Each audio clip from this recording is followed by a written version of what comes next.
Hello friends, price action Telugu ఛానల్లో మన మిత్రులందరికీ స్వాగతం. గో ఫ్యాషన్స్ ఇండియా ఈ యొక్క పర్టికులర్ స్టాక్ చాలా ఇంట్రెస్టింగ్గా కనిపిస్తుంది. సో ప్రీవియస్గా మనం అబ్జర్వ్ చేసుకున్నట్టయితే ఇది 2022లో ఒక లో అనేది క్రియేట్ చేసింది 845 దగ్గర. బట్ అక్కడ ఒక జోన్ అనేది ఉంది ఫ్రెండ్స్, స్ట్రాంగ్ డిమాండ్ జోన్ అనేది ఉంది. సో ఎప్పుడైతే ప్రైస్ ఆ లెవెల్లోకి రావడం అనేది జరిగిందో బయర్స్ ఏం చేస్తున్నారంటే బయింగ్ అనేది స్టార్ట్ చేస్తున్నారు. చూడండి ఇక్కడ మనకి ఓకే 3 టైమ్స్ అదే లెవెల్ని టెస్ట్ చేసింది. ఇక అక్కడ నుంచి 4th టైం ఏంటంటే కిందకు వచ్చింది కానీ ఈ జోన్లోకి రాలేదు. బాయింగ్ యాక్టివిటీ అండ్ డిమాండ్ అనేది స్ట్రాంగ్గా ఉండటం వల్ల కిందకి రాకుండా పైకి అనేది వెళ్ళడం అనేది జరిగింది. అయితే ప్రస్తుతం ఉన్న సిచ్యువేషన్లో మనకున్న ఇమీడియట్ రెసిస్టెన్స్ లెవెల్ మనం చూస్తే 1405 రూపాయలు అని చెప్పేసి చెప్పుకోవచ్చు. ఈ యొక్క లెవెల్ అనేది మనకి ఇమీడియట్గా ఉన్న రెసిస్టెన్స్ లెవెల్. సో ప్రాబబ్లీ నేను ఎక్స్పెక్ట్ చేస్తున్నాను ఈ స్టాక్ అట్లీస్ట్ ఏంటంటే ఇమీడియట్గా ఈ యొక్క లెవెల్ అనేది టెస్ట్ చేస్తుందని చెప్పేసి. దాని తర్వాత మనకి బిగ్గర్ పిక్చర్లో ఉన్న ఇంపార్టెంట్ రెసిస్టెన్స్ లెవెల్ వచ్చేసరికి 1452.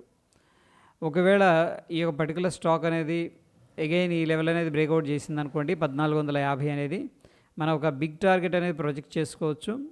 ఎందుకంటే చూడండి లాంగ్ కన్సోలిడేషన్లో ఈ యొక్క పర్టికులర్ స్టాక్ అనేది మూవ్ అవుతూ వచ్చింది ఒక రేంజ్లో. సో ఒకవేళ ఇది లాంగ్ అక్యుములేషన్ లాగా అనిపిస్తుంది. ఈ యొక్క లెవెల్ అనేది బ్రేక్అవుట్ జరిగింది అనుకోండి సక్సెస్ఫుల్గా, దెన్ మనం 2000 దాకా అప్రాక్సిమేట్గా ఏంటంటే టార్గెట్ అనేది ప్రొజెక్ట్ చేసుకోవచ్చు అప్ సైడ్. ప్రస్తుతం ఎగ్జాక్ట్గా మాట్లాడాలంటే 2060 అని చెప్పేసి చెప్పుకోవచ్చు. ప్రస్తుతం మనకి 1360 దగ్గర ట్రేడ్ అవుతుంది 2060. ఇన్ టర్మ్స్ ఆఫ్ పర్సంటేజ్ చూద్దాం, ఇక్కడ నుంచి ఒక 50% అయితే కనిపిస్తుంది. ఒకవేళ బ్రేక్అవుట్ దగ్గర నుంచి కానీ మనం క్యాలిక్యులేట్ చేసుకున్నాం అనుకోండి ఈ లెవెల్ దగ్గర నుంచి కూడా మనకి ఒక అప్రాక్సిమేట్గా 40-41% అయితే టార్గెట్ అనేది కనిపిస్తుంది. ఈ యొక్క పర్టికులర్ స్టాక్ అనేది ప్రస్తుతానికి మనం వాచ్ లిస్ట్లో పెట్టుకుందాం.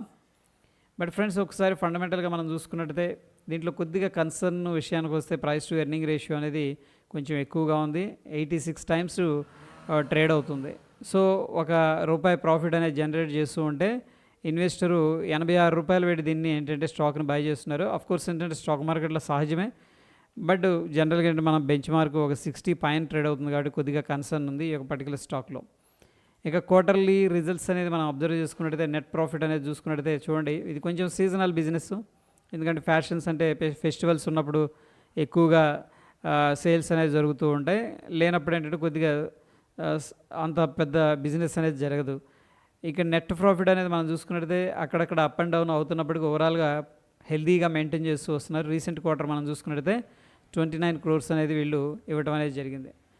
సో విత్ దట్ నోట్ ఏంటంటే ఈ యొక్క పర్టికులర్ స్టాక్ మీద బుల్లిష్గా ఉన్నాం. సో ఇమీడియట్ టార్గెట్ మనకి 1405, దాని తర్వాత 1452 ఈ లెవెల్ కానీ బ్రేక్అవుట్ అయిందంటే సక్సెస్ఫుల్గా దాని ఏంటంటే మనం ఈ యొక్క టార్గెట్ అనేది ప్రొజెక్ట్ చేసుకోవచ్చు.